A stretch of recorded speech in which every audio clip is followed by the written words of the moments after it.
All right, party people. We're back with another one. Just walking through the office space. It's like upstairs. So, let's get into it. We've got 4th of July coming up. Happy Independence Day, party people. Hope you're going to have a good one. And finding time to spend it with family and people you care about. But just thinking about Independence Day, I think a lot of people get into entrepreneurship to gain some independence. Let's see what I did there. You hear people say like, oh, I'm sick of this job, and, someone telling me what to do, and, not being the, commander of my own destiny. Makes me think my buddy Dylan had reached out. He's like, yeah, it must be nice to not have a boss anymore. And I was like, Dylan, you'd think that, right? You'd think that, but, at the time, what it really was I traded one boss, who was a really good boss, my previous boss, to over 20 bosses. It's so much more responsibility, so many more people needing something from you. What it comes down to is being accountable to so many others. And that's not to take away from the fact that, America. That's not to take away from the fact that that level of independence and being able to command your own destiny isn't one of the beautiful things about entrepreneurship. That, really what you put in is what you get, right? And that, as a man especially, that's a wonderful thing. It's a wonderful thing to know that the things that you're doing have an immediate impact on your life and the people around you. However, though, let me tell you what, there's a lot that goes in that shows no value and is really just part of that journey. And so if you're going into this thinking that, you're going to have less responsibility or less people telling you what to do, or, essentially less bullshit you got to deal with, well, let me tell you what, that just simply isn't true. You're actually trading one person you got to, do right for unlimited, essentially everyone else. And so I think the people that really do flourish and are strong entrepreneurs are the ones that have that conviction already, right? And you see that too in colleagues and other professionals, like the guys who are getting after it no matter what, not having to be asked to do this or do that, or what do you think about this, and who keep bringing value, are the ones who grow out of where they're currently at. And so I would challenge and actually warn anyone that's looking to make that change because they just want less responsibility. You're probably going to hit a damn brick wall. It's probably not going to go very well for you. That kind of no boss life, man, if your conviction is, I just want to, not have to deal with the bullshit, well, buckle up, buddy, because you're in for waves, mountains, Mount Kilimanjaro of daily bullshit. But with that, not to be too, dismal, it's such a blessing to be able to climb those mountains. It's like being able to climb those mountains and force yourself to get there and go through that suffering and that hardship is really what turns you into the person who was able to achieve that. And that does come with some independence, right? I think of leaving the home and, making your way as a young guy or young gal. Man, it takes difficulty, it takes learnings, and you don't know what you don't know. There's so much unexpected. But, just like the frontiersmen of the, Wild West, they didn't know what was coming, but they had a strong conviction to build and grow and explore and champion. 9 out of 10 times I see these people kind of spin this up because they want more and this. It's like they don't have a strong conviction and they fail. But is being accountable to your own time. I remember I had reached out to a buddy a long time ago, this may be 2015, and I said, hey, how the hell do I stay on track? I've got so much to do, so many different things I could focus on.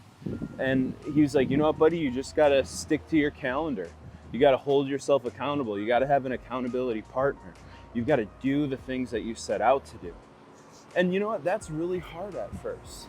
Because I think in our lives, I think of parents, I think of school, I think of relationships. Like, as people, we're not all that accountable to ourselves. I mean, my God, look at the weight of America. You know, we're not a very accountable people. But you start going through that and you realize, see, point number one of you get what you put out, that man, if you're not optimizing your time, if you're kind of taking advantage of that independence and not telling yourself what you need to do, you're gonna fail, right? And you can either use it to motivate and inspire and take advantage of it, right? Like I talked about in last week's video, taking advantage of these summer months when most people are slowing down to grind and push harder. Man, if you're not taking those opportunities to be regimented with your time, good freaking luck. If you're not keeping yourself accountable to your own time, good freaking luck. And that has to be built on the conviction of what you're building, right? If it's a robust calendar where you stick to the minute, right? You know, of course, like, give yourself a break here and there, but you stick to your calendar. You have accountability with yourself and your team. You have someone out there that you can talk to, because burnout's real. You know, depression and anxiety and worry and concern, those are real things, and they'll impact you.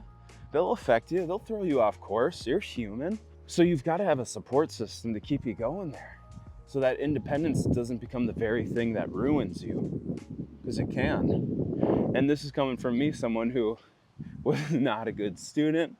You know, I was rebellious. I had a hard time staying, even though structure was very important to me. And discipline was very important. I was not very disciplined, and I still have a ways to go, you know, but I'd say generally speaking, I'm much more disciplined than I was a year and a half ago. And it comes right back to that accountability to yourself first, and then being accountable to the people around you. I guess the last thing I'll say about entrepreneurial independence too is the financial side. You know, because you did this to start out and make some moolah. Ain't nothing more important than the moolah. Hallelujah. Okay, so let's talk about that. The blessing at ZebiWorks was that we were able to start up really quickly and be able to make some money and then learn how to get other people paid. But my family didn't go without, thank God. And so with that entrepreneurial independence, what I would say is hang on to what you're doing now, what you want to focus on and build next. Start building it.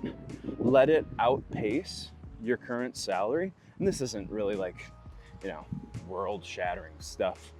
Let it outpace your current salary at least. See the momentum. Because when your back's up against the wall financially and it stays like that for a long time, it will strip you of everything. You know, it's hard enough to balance the concerns of teams and clients, but you know, balancing that from your wife or your kids or, you know, girlfriend, boyfriend, whatever, your parents, make sure that you're okay. A little bit at least, right? A little bit at least, because, you know, for me, it's like I've taken some giant risks and some leaps and they've benefited me, but they've also kicked me right in the ass. So learn from that mistake. And then once you get some stable footing, like we did at ZebiWorks really early on, then it's like, okay, now I've got this money coming in. How do I delegate? How do I make sure that I'm using this money wisely or being appropriate to myself and my team? Am I paying myself enough? Am I paying team enough? Am I saving enough? No one really teaches you how to do this thing. And everyone's different too. And so we kind of learn on our own. And I see guys like, you know, they take business loans or they get a, you know, flashy car after year one, or, you know, they go in too far and it really screws them over. And they're dealing with it years later because the business keeps going. You know, it has its needs. And so one of the best things that I did at ZebiWorks was just save. That first year, like, other than salaries and tools, there were no expenditures.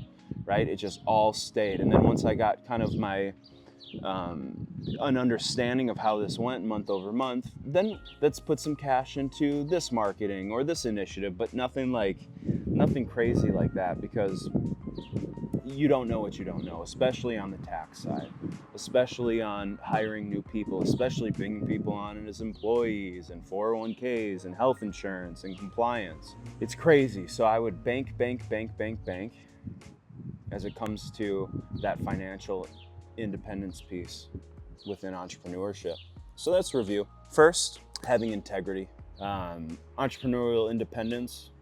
If you have a strong sense of integrity and accountability for yourself, you're going to do well.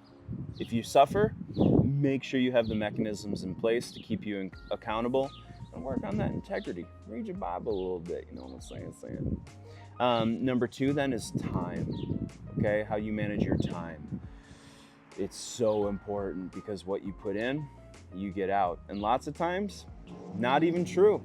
Sometimes you're gonna be spinning your wheels until you've spun it enough where it's like, okay, I'm moving on.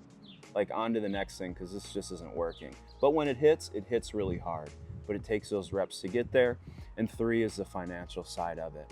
That you're being accountable, that you're getting feedback, that you're saving. Don't go buy a car year one, right? Don't go buy a gold chain saying it's marketing. Like, don't do that.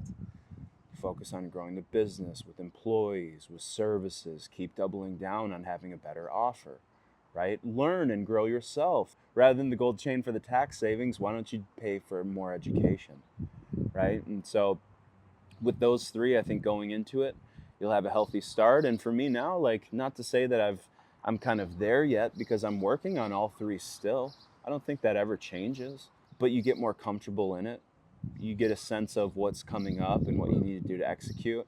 Like right now, we're building out our top of funnel for lead generation, and I'm deep in it. I'm hunkered down. A lot of my time is going there, and so I'm communicating that with the people around me. Like, hey, I need to be sprinting right now, and also I need that accountability. So, entrepreneurial independence is it what's cracked up to be? It is. It will either be a blessing or a curse, and it's only for you to decide. Will it bless you and the people around you and your family, or will it destroy you? And it's up to you. So guys, thanks for taking the time to watch this video. I'll catch you on the next one. Peace.